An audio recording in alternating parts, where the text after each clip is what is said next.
Welcome back to the channel. We're in the garage today working on my father's 1972 Kawasaki. If you'd like to know more about this bike, will actually be connected to an entire playlist of me working on this bike. Go back, check out those videos, see where it all came from. Today we're going to start the assembly on the front end. This is actually a front end off of a Yamaha RT 180, I believe. I bought a parts Kawasaki, which was right there. I've got that bike mostly put back together with all of the old parts off of my father's bike, and what we're attempting to do is kind of resto mod this bike so it has disc brakes and a few other more modern creature comforts. But today I wanted to at least show you what I finally got established, basically how we're going to retrofit this front end on this 1972 Kawasaki. And then over here, all of the new parts that I got back from the powder coaters. This will be the intake box, part of the intake, battery box. Here's the seat pan that I got to attach to the seat cover still. I have a lot of the original bodywork over here that I've cleaned up and just kind of clear coated the patina. This is the original rear luggage rack that I actually had powder coated black as well. Still working on a few other things. I'm trying to source a new sight glass for the oil tank here. That probably is going to need pretty pressed out. So just to compare, what comes factory on this bike are called Hata forks, I believe. And they're this weird, interesting system where if you want to, you can actually take this axle out, flip these forks around, and then run the axle in a forward position. So it literally moves the front wheel forward. And I guess they said that was better for highway. And if you ran it in this position, it was better for trail. But you can see the original forks on my father's. They are pretty pitted. Over here, with the bike all stripped down still, we've got our new front end. It's got a newer front tire on it, and best of all, it's got disc brakes. In the previous video, I talked about replacing the neck bearings. So this is actually the neck bearings, or similar to what comes on these bikes. From what I understand, a lot of bikes still come with loose bearings like this. So I wanted to replace them with a nice tapered roll bearing, but unfortunately I could find the upper size for the top of the neck here, but the bottom one here I could not find the correct size, unfortunately. So I wasn't quite sure what to do there. I thought about cutting off the bottom of the neck there and replacing the entire cup, but I don't really want to modify the frame if I don't have to. On top of that, I noticed something funny with the front end. I was trying to figure out how this guy retrofitted this front end onto the parts bike over there.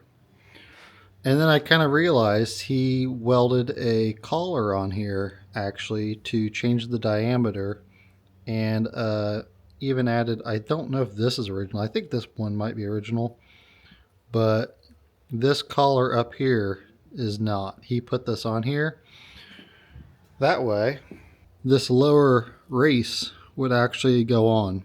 So I have elected to reuse the races that he had on here. And when I took all this off, I had said that he didn't size them correctly. I wasn't exactly wrong, but I wasn't right.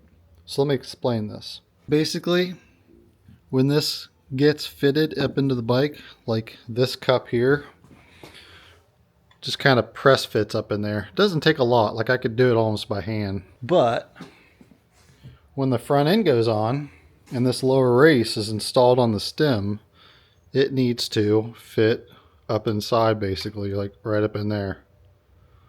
The problem was this was too wide, and it was so wide that it was actually holding the front end down when I went and got this bike, but I didn't know it, and you couldn't really tell. And then I realized when I was taking it apart, all the balls weren't in this race right here in this guide being held in. They were just kind of scattered because it couldn't compress these plates enough. Same problem with the top one. This race here was too wide to fit down in. Once you have a couple of these balls in here, and it's all going to get packed with grease, obviously. When this goes in here, it fits perfectly and turns. This top race was so big that it couldn't fit inside. So it was actually sitting on top, rubbing on the top of the cup, so they couldn't compress correctly. So this is one of those times when I really wish I had the money to go buy a lathe. So what I actually had done was I had these races turned down just like a millimeter all the way around. Like, it didn't take much. I think the bottom one was turned down like a mil, and the top one was like 1.5 or 2 mil. Still plenty of surface space for the races to ride inside, so I think we're good there. But now I finally feel kind of confident enough to put this together. I'm kind of sad I couldn't find any type of all balls bearing to fit. I actually emailed the company, and it's been, I think, just over 10 business days now, and I never got a response. So I'm just going to kind of chalk that up as I'm not going to get a response. Somebody else asked me if I had looked into Timken and stuff, and I tried researching sizes and whatnot. I think it's just outside of my field.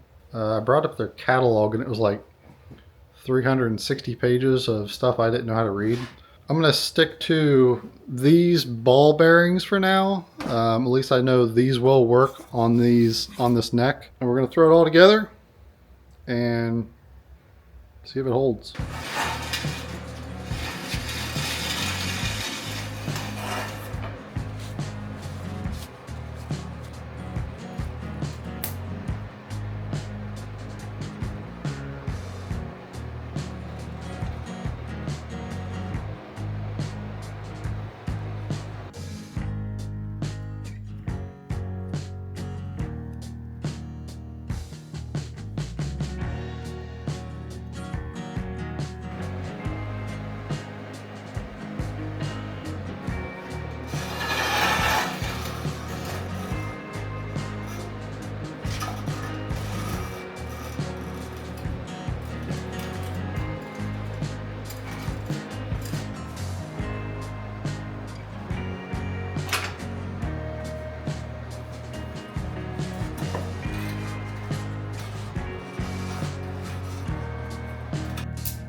Well, now that I got this set down in here, the bearing sitting up in here, previously not much of the stem was sticking out, but now when I put on the dust cap, I can see that before my stem nut goes all the way down, it's not going to have enough threads. So I'm actually going to run out and pick up a washer that is the same size as this so that I can space that out and have enough clamping force to compress all this.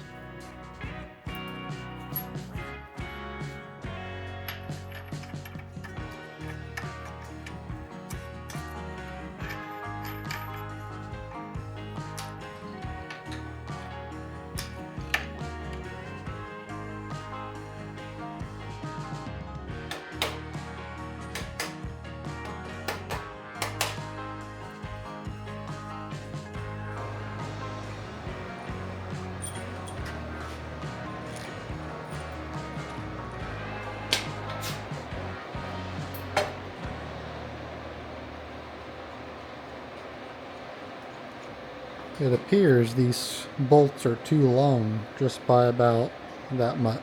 So I'm going to see if I got some alternative ones or if I got to shave these down.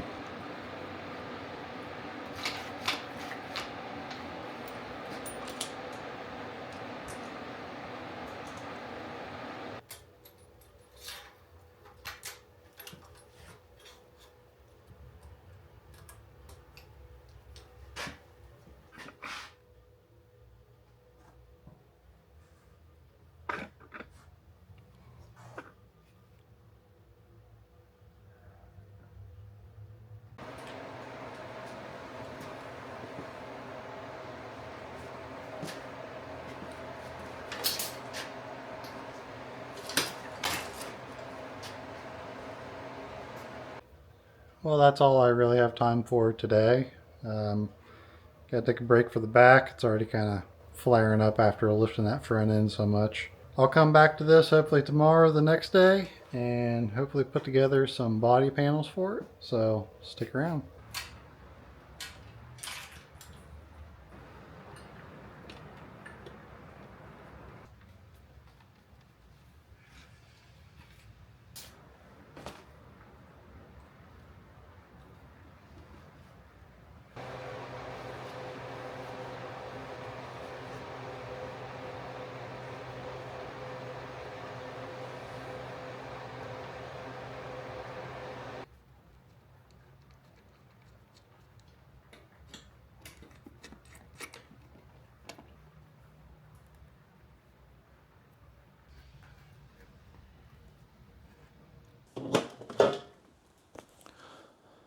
So I've got the new seat cover on. It fits decent. I think it's actually made for a later year with maybe a little more cushion in the seat. But fits pretty good. Worst case scenario, I might add some self-tappers in it to really anchor it in there, but we'll see. Here's a nice close-up of it. A little wrinkled underneath, like I said. It's not a perfect fit, but miles better than what it was. I started assembling this with some hardware, and I was looking at the little lever here for the seat release, and I've come to the decision I don't want to put all of this old, kind of rusty hardware back in. I know I've gone through the process and done a lot of evaporest on it, but a lot of this stuff is just going to rust again. So I have been doing a lot of research here lately online, and I've been watching endless videos on the process of electroplating. So I went ahead today and bit the bullet and spent a little bit of money, not too much money really, and bought everything to start electroplating in the garage. This will be a whole new venture for me. I've never done anything like this. Rather than spending possibly hundreds and hundreds of dollars on new hardware and bolts and cleaning rust on this bike, I'm just going to make it much easier and invest in a long-term solution for restoring hardware and other bits. Like I started making a front fender bracket for the new forks to use the original fender over here. So my original fender, this little hole pattern here, does not match up to the new triple trees anymore. So it's pretty easy. I'm just going to make a plate that bolts on here and will bolt right up into the new forks, but I don't want to just paint that anymore if I don't have to. I think it'd be cool to maybe, you know, polish it up and nickel plate it. So I think that's where we're going to be going next with this bike, is restoring a lot of the hardware for reassembly. Now that I have all these nice powder coated parts to put on the bike, I want nice new hardware to put on the bike. This will translate into some of the other projects that I've kind of got coming down the pipeline. I've got a couple ideas of stuff I'd like to maybe nickel plate on the DR and on the Sportster, and it kind of opens up a lot of different possibilities for me to kind of clean parts up and rust-proof things here in Ohio. If you're excited to see that, if you got any tips for that here, I'm going to be starting that probably here in the next week. Hopefully you guys will tune in for that learning experience. And until next time, working on the Kawasaki, take it easy.